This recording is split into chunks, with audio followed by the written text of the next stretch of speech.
Ils exercent leur influence dans les hautes sphères de l'État et côtoient quotidiennement les grands responsables de la République. Ils travaillent dans la discrétion ou se montrent autoritaires quand il faut afficher aux yeux de l'opinion publique leur puissance ou leur proximité avec le président de la République.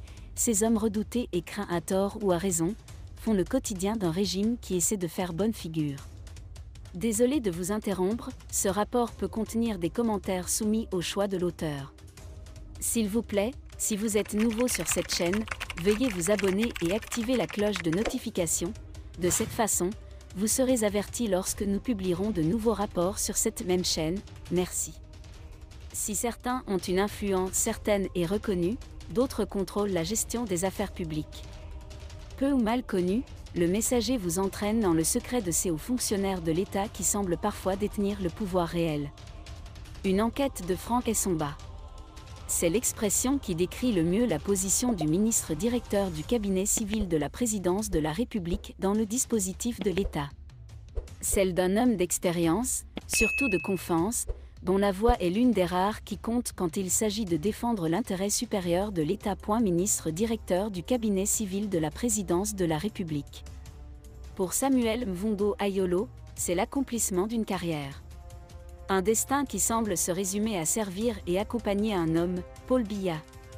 Samuel Mvondo Ayolo naît le 12 janvier 1957 à Sangmelima dans le département du Deja-Elobo, région du Sud Cameroun. C'est dans ce coin du massif forestier du bassin du Congo que le fils de Moïse Ayolo, un riche homme d'affaires camerounais spécialisé dans le commerce du cacao, fait ses premiers pas. À cette époque, il écoutait déjà la légende d'un aîné déjà célèbre, parti quelques années plus tôt de l'école primaire de Nden pour la plus prestigieuse université de France, en passant par le pré-séminaire TTA, le petit séminaire d'Akono et le lycée général Leclerc à Yaoundé, avec un parcours d'une rare rapidité jusqu'au sommet de l'État. C'est donc guidé par ce modèle axiologique que le jeune Ayolo ira continuer ses études en France, après avoir obtenu avec succès son baccalauréat au Cameroun, l'adolescence à peine terminée. Il y fait des études supérieures de droit et de sciences politiques à l'université Jean Moulin de Lyon, couronné par une maîtrise en droit et un diplôme d'études approfondies, le tout achevé par un doctorat d'État en sciences politiques et en droit international.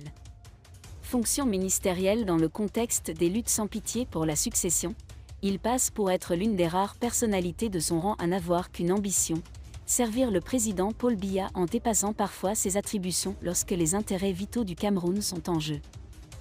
Ce, avec l'aval de la première dame Chantal Biya.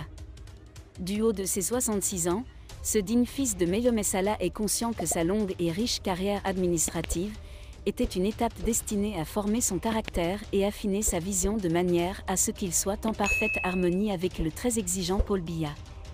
Mvondo Ayolo intègre la fonction publique en décembre 1985 au sein de la direction de l'information du ministère des Relations extérieures.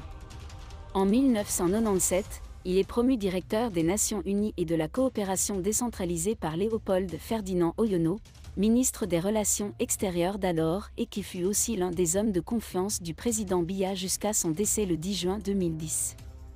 L'actuel ministre directeur du cabinet civil de la présidence de la République est nommé ambassadeur du Cameroun au Gabon avant d'arriver à la très convoitée et stratégique ambassade du Cameroun à Paris le 11 avril 2016 par décret présidentiel en remplacement de le jeune Mela Mela promu ministre des Relations extérieures.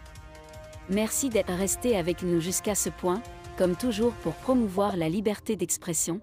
Laissez vos opinions à ce reportage dans la section commentaires ci-dessous. Si vous avez aimé cette vidéo, merci de liker, partager, commenter et surtout vous abonner à la chaîne. Et on se retrouve très vite.